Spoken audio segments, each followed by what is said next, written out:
भारत का auto market जुलाई 2026 में एक ऐसे मोड़ पर पहुंच गया है जहां कई बड़े नामों की पोजीशन पूरी तरह बदलती नजर आ रही है। कभी टॉप कंपनियों में शामिल रहने वाले कुछ ब्रांड्स आज लगातार नीचे जा रहे हैं, जबकि कुछ कंपनियां मुश्किल हालात के बीच भी शानदार प्रदर्शन कर रही हैं। जुलाई 2026 की सेल्स रिपोर्ट में 14 में से 9 कंपनियों की बिक्री में गिरावट देखने को मिली है, लेकिन इस गिरावट के बीच भी कुछ ब्रांड्स ने अपने एसयूवी पोर्टफोलियो और नई गाड़ियों के दम पर मार्केट में अपनी पकड़ मजबूत की है। वहीं दूसरी तरफ कुछ कंपनियां अपनी पुरानी कारों और कमजोर लाइनअप की वजह से लगातार संघर्ष कर रही हैं।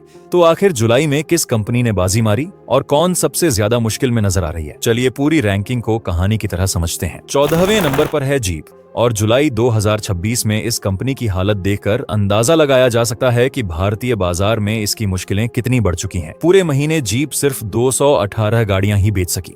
वहीं जून 2026 में कंपनी ने 275 यूनिट्स की बिक्री की थी, यानी महीने दर महीने करीब 20% की गिरावट दर्ज हुई। लेकिन असली चिंता सिर्फ 20% की गिरावट नहीं, बल्कि बिक्री का इतना कम स्तर है। महंगी कीमतें, स्पेयर पार्ट्स का ज्यादा खर्च और सीमित सर्विस नेटवर्क जीप के लिए बड़ी परेशानी बन चुके हैं। दूसरी तरफ टाटा और महिंद्रा जैसी कंपनियां कम कीमत में ज्यादा फीचर्स और मजबूत एसयूवीज ऑफर कर रही हैं, जिससे ग्राहकों के लिए जीप को चुनना और मुश्किल हो गया है।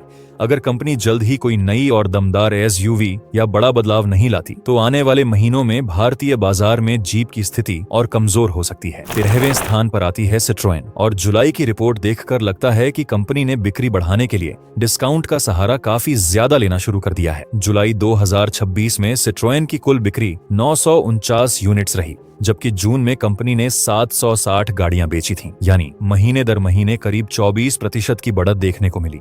आंकड़े भले ही ऊपर गए हों, लेकिन कंपनी के सामने अभी भी भारतीय बाजार में अपनी मजबूत पहचान बनाने की बड़ी चुनौती है। C3 और एयरक्रॉस जैसे मॉडल्स मौजूद होने के बावजूद सिट्रोएन ग्राहकों के बीच वह लोकप्रियता हासिल नहीं कर पाई है जिसकी कंपनी को उम्मीद थी। आज का खरीदार सिर्फ अलग डिजाइन और आरामदायक सस्पेंशन से संतुष्ट नहीं होता, वह फीचर्स, प्रीमियम इंटीरियर, भरोसेमंद सर्विस नेटवर्क और कीमत के हिसाब से बेहतर पैकेज भी चाहता है। यही वजह है कि सिट्रोएन को अब अपनी रणनीति पर दोबारा काम करना होगा, वरना आने वाले समय में भारतीय बाजार में टिके रहना कंपनी के लिए और चुनौतीपूर्ण हो सकता है। अब बढ़ते हैं 12वें नंबर की तरफ, क्योंकि यहाँ कहानी में एक दिलचस्प मोड़ देखने को मिलता है। इस स्थान पर है विनफास्ट, जिसने भारतीय ऑटो मार्केट में एंट्री के साथ ही अपनी मौजूदगी दर्ज करा दी है। जुलाई 2026 में कंपनी ने 1480 गाड़ियों की बिक्री की, जबकि जून में यह आंकड़ा 1448 यूनिट्स था, यानी महीने दर महीने लगभग 2% की ग्रोथ दर्ज हुई। खास बात यह है कि जब कई स्थापित कंपनियां बिक्री में गिरावट का सामना कर रही हैं, तब एक नई ईवी कंपनी का अपनी बिक्री को बढ़ाना बाजार में बदलती पसंद का संकेत देता है। विनफास्ट ने इलेक्ट्रिक सेगमेंट में कदम रखते ही सिट्रोएन और जीप जैसे ब्रांड्स को बिक्री के मामले में पीछे छोड़ दिया है। अब ईवी खरीदने वाला ग्राहक सिर्फ पुराने नामों तक सीमित नहीं है, बल्कि विनफास्ट को भी एक विकल्प के तौर पर देख रहा है। कंपनी की नई लॉन्च स्ट्रेटेजी और आक्रामक एंट्री ने भारतीय ईवी बाजार में मुकाबला और दिलचस्प बना दिया है। अब सबसे बड़ा सवाल यही है कि क्या विनफास्ट आने वाले महीनों में इसी रफ्तार को बरकरार रख पाएगी? 11वें पायदान पर है निसान, और इस समय कंपनी के सामने सबसे बड़ी चुनौती इसका सीमित मॉडल पोर्टफोलियो है। जुलाई 2026 में निसान की कुल बिक्री 4518 यूनिट्स रही, जबकि जून 2026 में कंपनी ने 3006 गाड़ियां बेची थीं, यानी महीने दर महीने लगभग 50% की शानदार बढ़त देखने को मिली। लेकिन सवाल यह है कि क्या यह तेजी लंबे समय तक कायम रह पाएगी? मैग्नाइट के सहारे कंपनी ने भारतीय बाजार में अपनी पहचान जरूर बनाई, लेकिन लगातार नए और मजबूत मॉडल्स की कमी अब साफ दिखाई देने लगी है। सिर्फ मामूली डिजाइन बदलावों के भरोसे किसी एक मॉडल को लंबे समय तक बाजार में बनाए रखना आसान नहीं है। वहीं सप्लाई से जुड़ी परेशानियां और नए प्रोडक्ट्स की कमी डीलर्स के लिए भी चिंता का कारण बनी हुई है। दूसरी तरफ टाटा पंच और हुंडई एक्सटीरियर जैसी एसयूवीज पहले से ही इस सेगमेंट में मजबूत पकड़ बना चुकी हैं।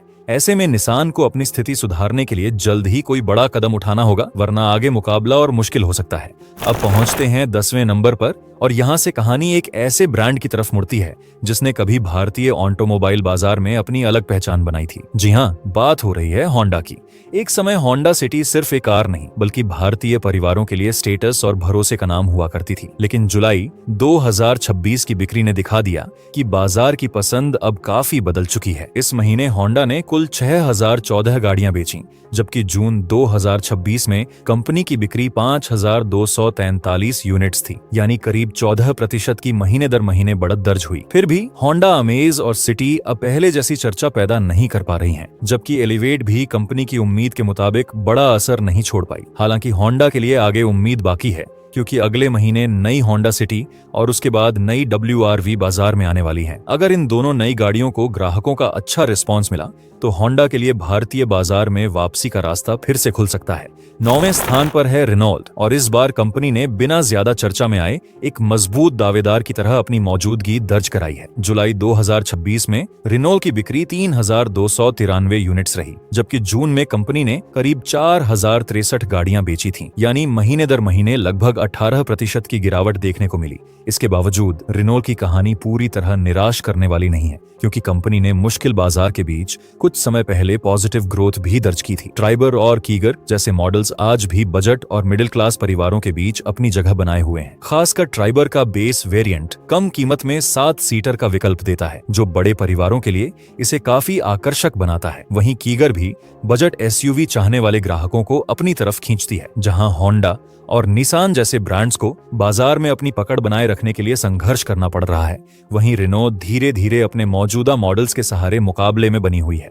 8वें नंबर पर पहुंचते ही तस्वीर में आता है MG मोटर, और यहाँ EV सेगमेंट की चमक के पीछे छिपी असली चुनौती नजर आती है। जुलाई 2026 में AMG ने 8158 गाड़ियों की बिक्री की, जबकि जून में कंपनी का आंकड़ा 7568 यूनिट्स था, यानी करीब 7% की ग्रोथ दर्ज हुई। हेक्टर और कॉमेट EV जैसे मॉडल्स की सोशल मीडिया पर काफी चर्चा जरूर होती है, लेकिन बिक्री के मैदान में मुकाबला लगातार कठिन होता जा रहा है। कंपनी की तरफ से आकर्षक ऑफर्स और डिस्काउंट दिए जाने के बावजूद बाजार में दबाव बना हुआ है। दूसरी तरफ टाटा की मजबूत EV लाइनअप और महिंद्रा के नए मॉडल्स AMG के लिए मुकाबला और कड़ा कर रहे हैं। ग्राहकों को AMG की टेक्नोलॉजी और फीचर्स पसंद आते हैं, लेकिन माइलेज, बैटरी की विश्वसनीयता और आफ्टर सेल्स सर्विस को लेकर कुछ खरीदार अभी भी पूरी तरह आश्वस्त नहीं है। यही कारण है कि AMG फिलहाल खास तौर पर उन ग्राहकों को आकर्षित कर रही है जिन्हें बड़ी स्क्रीन, प्रीमियम केबिन और पैनोरामिक सनरूफ जैसे फीचर्स ज्यादा पसंद आते हैं। अब 7वें नंबर पर है स्कोडा, और इस कंपनी ने बिना ज्यादा शोर किए बाजार में अपनी अलग जगह बनाए रखी है। जुलाई 2026 में स्कोडा ने 8176 गाड़ियां बेची, जबकि जून में यह आंकड़ा 8494 यूनिट्स था, यानी महीने दर महीने लगभग 4% की गिरावट दर्ज हुई। पहली नजर में बिक्री में कमी जरूर दिखती है, लेकिन कंपनी की असली ताकत उसके प्रोडक्ट्स में नजर आती है। कुशाक और ताइगुन जैसे मॉडल्स, शानदार सेफ्टी रेटिंग और जर्मन इंजीनियरिंग का भरोसा स्कोडा को एक अलग ग्राहक वर्ग दिलाता है। खासकर ऐसे खरीदार जो केवल फीचर्स के बजाय ड्राइविंग एक्सपीरियंस, बिल्ड क्वालिटी और सेफ्टी को प्राथमिकता देते हैं, वे इन गाड़ियों की तरफ आकर्षित हो रहे हैं। बड़े शहरों में कंपनी की पकड़ धीरे धीरे मजबूत हो रही है, और यही वजह है कि कम बिक्री के बावजूद स्कोडा को बाजार में नजरअंदाज करना आसान नहीं है। छठे पायदान पर है किया, और जुलाई की बिक्री ने एक बार फिर दिखा दिया कि भारतीय बाजार में कंपनी ने कितनी मजबूत जगह बना ली है। जुलाई 2026 में किया ने कुल 28,200 गाड़ियों की बिक्री की, जबकि जून 2026 में कंपनी का आंकड़ा 24,552 यूनिट्स था, यानी महीने दर महीने करीब 14% की शानदार बढ़त देखने को मिली। सेल्टोस और सोनेट आज भी अपने अपने सेगमेंट में ग्राहकों के बीच काफी लोकप्रिय हैं, और कंपनी की बिक्री में इनका अहम योगदान है। हाल के दिनों में सप्लाई चेन से जुड़ी कुछ परेशानियां और कुछ मॉडल्स में फीचर अपडेट्स के कारण कंपनी पर दबाव जरूर रहा है, लेकिन किया की कुल स्थिति अभी भी मजबूत नजर आती है। खासकर शहरी ग्राहक किया की स्पोर्टी स्टाइलिंग, आक्रामक डिजाइन और प्रीमियम लुक से काफी प्रभावित हैं। कंपनी का डीलर नेटवर्क भी तेजी से विस्तार कर रहा है, और कुछ मॉडल्स के लिए ग्राहकों को वेटिंग पीरियड का सामना करना पड़ रहा है। अगर आने वाले महीनों में बिक्री की यही रफ्तार बनी रहती है तो किया एक बार फिर 30,000 यूनिट्स के आंकड़े को पार करने की कोशिश कर सकती है। अब 5वें नंबर पर आती है टोयोटा, और जुलाई का प्रदर्शन इस कंपनी के लिए किसी बड़ी जीत से कम नहीं है। जुलाई 2026 में टोयोटा ने 30,516 गाड़ियां बेची, जबकि जून 2026 में कंपनी की बिक्री 28,441 यूनिट्स रही थी, यानी महीने दर महीने करीब 7% की ग्रोथ दर्ज हुई। लेकिन यहाँ सिर्फ ग्रोथ देखना काफी नहीं होगा, क्योंकि टोयोटा जैसी प्रीमियम और हाइब्रिड कारों पर फोकस करने वाली कंपनी का 30,000 यूनिट्स का आंकड़ा पार करना अपने आप में बड़ी उपलब्धि है। पिछले महीने किया ने टोयोटा को पीछे छोड़ दिया था, लेकिन इस बार टोयोटा ने मजबूत प्रदर्शन करते हुए अपनी पोजीशन वापस हासिल कर ली।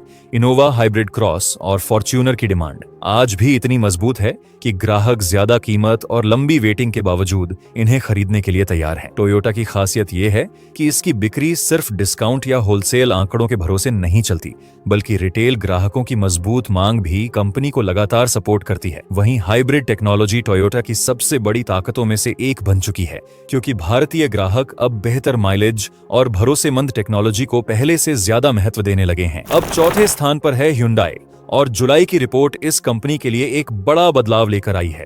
कभी भारतीय कार बाजार में नंबर 2 की पोजीशन पर मजबूत पकड़ रखने वाली Hyundai अब चौथे स्थान पर पहुंच गई है। जुलाई 2026 में कंपनी ने 54,210 गाड़ियां बेची, जबकि जून में बिक्री 39,635 यूनिट्स थी, यानी महीने दर महीने करीब 36% की शानदार बढ़त हुई है। इसके बावजूद रैंकिंग में Hyundai को बड़ा झटका लगा है। क्रेटा और वेन्यू की मांग अभी भी मजबूत बनी हुई है, लेकिन i20 और वर्ना जैसे पुराने मॉडल्स पहले जैसी चर्चा बटोरते नजर नहीं आ रहे हैं। भारतीय खरीदारों की पसंद अब बदल रही है। पहले जहां फीचर्स और आकर्षक डिजाइन काफी मायने रखते थे, वहीं अब ग्राहक बेहतर सेफ्टी, दमदार रोड प्रेजेंस और मस्कुलर SUV डिजाइन को ज्यादा प्राथमिकता दे रहा है। इसी बदलाव का फायदा टाटा और महिंद्रा जैसे ब्रांड्स को मिल रहा है।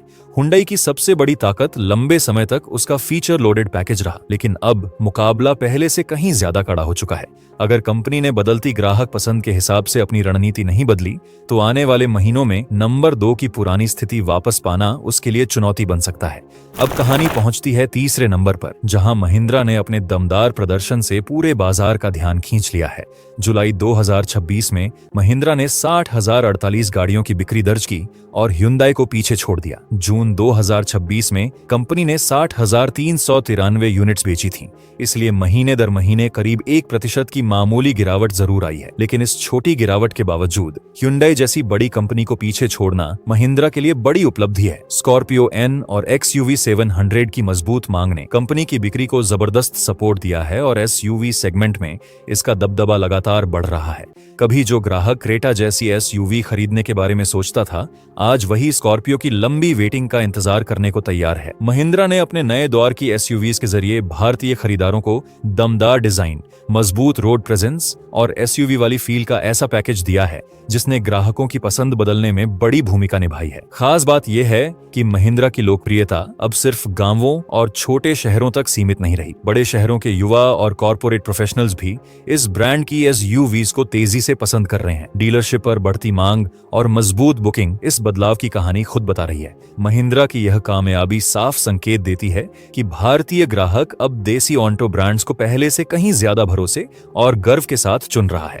अब दूसरे नंबर पर टाटा मोटर्स ने अपनी जगह बना ली है और जुलाई की पूरी सेल्स रिपोर्ट में यही सबसे दिलचस्प बदलावों में से एक है। जुलाई 2026 में टाटा मोटर्स ने करीब 62,611 गाड़ियों की बिक्री की, जबकि जून 2026 में कंपनी का आंकड़ा 62,076 यूनिट्स था, यानी महीने दर महीने लगभग 1% की बढ़त दर्ज हुई। आंकड़ों में यह बढ़ोतरी भले ही छोटी दिखाई दे, लेकिन इसकी अहमियत काफी बड़ी है, क्योंकि टाटा ने Hyundai और महिंद्रा जैसी मजबूत कंपनियों को पीछे छोड़ते हुए नंबर 2 की पोजीशन हासिल की है। नेक्सन, पंच और सफारी जैसे मॉडल्स ने कंपनी के SUV पोर्टफोलियो को मजबूत बनाने में बड़ी भूमिका निभाई है।